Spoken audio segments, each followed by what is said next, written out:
Salam, selamat sore yang terhormat Bapak Kapolri, Bapak Listio Sigit yang sangat saya muliakan. Saya Alex, orang tua Riko. Anak saya yang dikriminalisasi di Polda Metro Jaya. Ini Pak Kapolri. Ya, ini Riko, digundul kepalanya. Riko diamankan tanggal 20 Oktober Mei 2023, yang kemarin 2 minggu yang lalu. Sekarang udah 15 hari.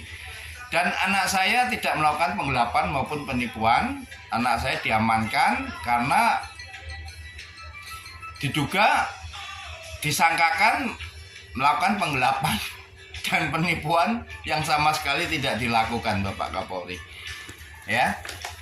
Semuanya itu bisa ditersangkakan karena 9 macam barang bukti dihilangkan, dihapus oleh Roganda. Roganda hanya menggunakan barang bukti dari pihak pelapor yang penuh rekayasa sejak di Polsek Bandar Gebang, kesaksian palsu maupun saksi palsu yang dihadirkan oleh pihak pelapor. Dan saya yakin dan percaya Roganda udah paham. Jadi kemarin saya jelasin satu persatu tentang 18 alat bukti, 9 macam barang bukti yang ditolak oleh Roganda. Salah satunya ini, ya. Ini adalah alat bukti yang digunakan untuk anak saya menjadi tersangka. Di sini ada kerugian 29 juta. Semuanya itu rekayasa, ya. Semuanya ini merupakan fiktif. Saya jelasin satu persatu. Total kerugian yang dilaporkan 801, teman-teman. Ya, Bapak Kapolri. Semuanya ini fiktif. Sekali lagi, ini tidak pernah di BAP. Roganda tidak berani mem-BAP ini. Mengapa? Karena invoice barang bukti 18 ini berbeda jauh dengan ini. Baik dari jumlah barang, jenis barang, toko, maupun harga barang. Demikian, kerugian 29 juta. Nah, sebenarnya barang yang ditolak dan dibatalkan itu totalnya 391 juta. Oke, itu kita kesampingkan dulu. Itu dari 21 invoice. Nah, ini selain buku ini invoice, ini ada buku. Ini salah satu buku yang dibuang oleh Roganda. Itu berisi 21 invoice yang merupakan invoice fakta. Ya, invoice fakta yang dibuang oleh Aibtu Roganda, invoice yang ditolak dan dibatalkan. Ini teman-teman, ya, invoice jumlah 21 lembar. Nah, ini dibuang. Termasuk CV aneka logam. Kemudian barang bukti yang kedua, surat pernyataan 4 lembar, itu juga dihilangkan oleh Aibtu Roganda karena di dalam buku. Kemudian ini tanda terima dari sahabat. Ini juga akhirnya dimasukkan, teman-teman. Akhirnya. Kemudian satu buku lagi, buku order tele. Ini, teman-teman. Jadi barang bukti grup order Jateng, isinya perintah Dedi Setiawan kepada Riko untuk menghilangkan atau melakukan penjualan non PPN. Jadi penggelapan pajak negara. Kemudian foto barang-barang rusak yang ditolak oleh toko. Nah, ini teman-teman. Ini foto-foto barang rusak. Foto-foto barang rusak. Kemudian ini Boeing, ya. Ini modus penggelapan pajak negara, ya. Jadi ketika toko meminta faktur pajak, Boeing menolak. Ini ada toko Maju, toko Janoto, ya. Ini jelas. Ini dihilangkan di dalam satu buku. Kemudian foto barang rusak tadi. Foto barang rusak. Ah, ini teman-teman, ini foto barang rusak. Ini adalah barang-barang yang ditolak dan dikembalikan, ditarik oleh perusahaan. Dan Dedi tahu bahwa di Purwokerto ada tempat untuk penitipan sementara barang rusak. Ini adalah foto barang rusak. Kemudian ini WA daripada pihak toko dan Riko. Kemudian satu buku lagi chatting antara Riko dan pihak perusahaan yang bernama Rini Eka. Nah, ini juga dihilangkan. Jadi 9 macam. Ini foto barang rusak, paku, Yang mana di nota invoice yang ini nggak ada teman-teman, di barang bukti ini nggak ada.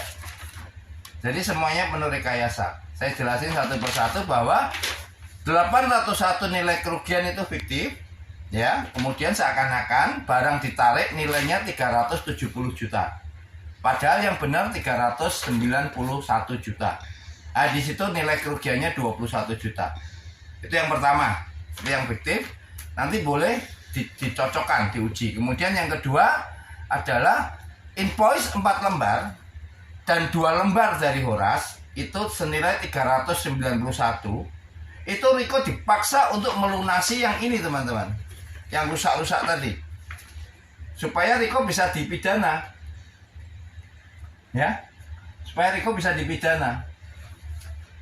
391, ya, Riko dipaksa melunasi itu. Nah tentu Riko tidak mau 21 invoice. Nah di situ Riko dipukuli dan disekap. Riko kontrak udah selesai PKWT-nya, tapi 2 bulan tidak diizinkan keluar. Itu nilainya 391. Lantas kemudian teman-teman, barang yang merupakan orderan non PPN, ya, non PPN itu temponya 30 hari teman-teman. Itu masih ada di toko, belum ditagih.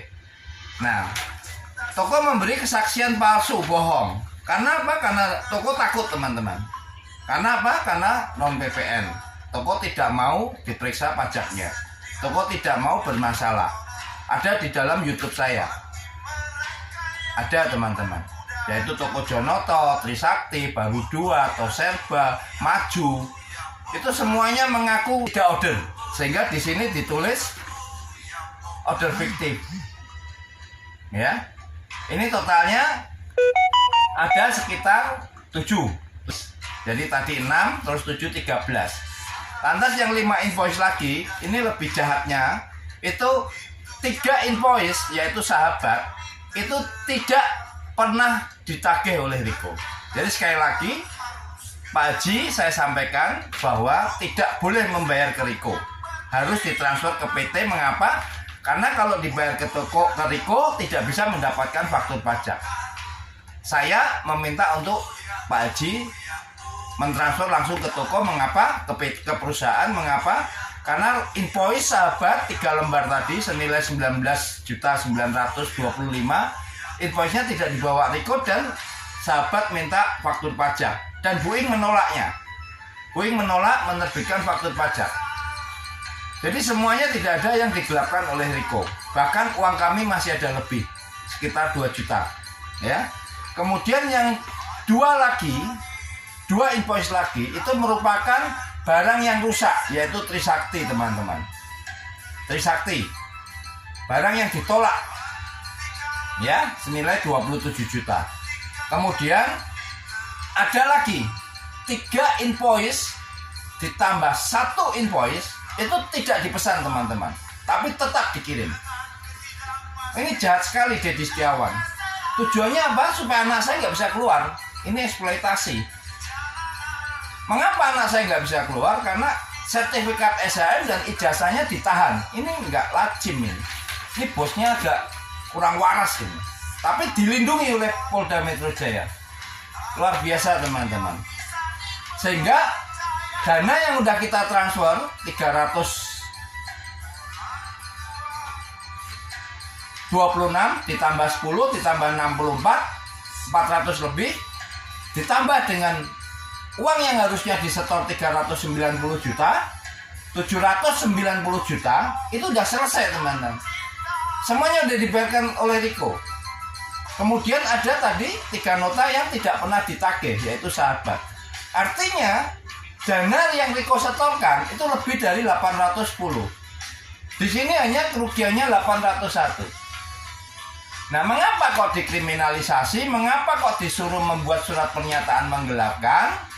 Karena Dedi takut setiap sales yang mau keluar harus membuat surat pernyataan menggelapkan barang dan uang. Meskipun sales tersebut tidak pernah menggelapkan. Mengapa? Karena Dedi itu ketakutan kalau si sales melaporkan penggelapan pajak. Demikian teman-teman penjelasan saya. Terima kasih. Demi Indonesia, saya siap, tidak akan menyerah.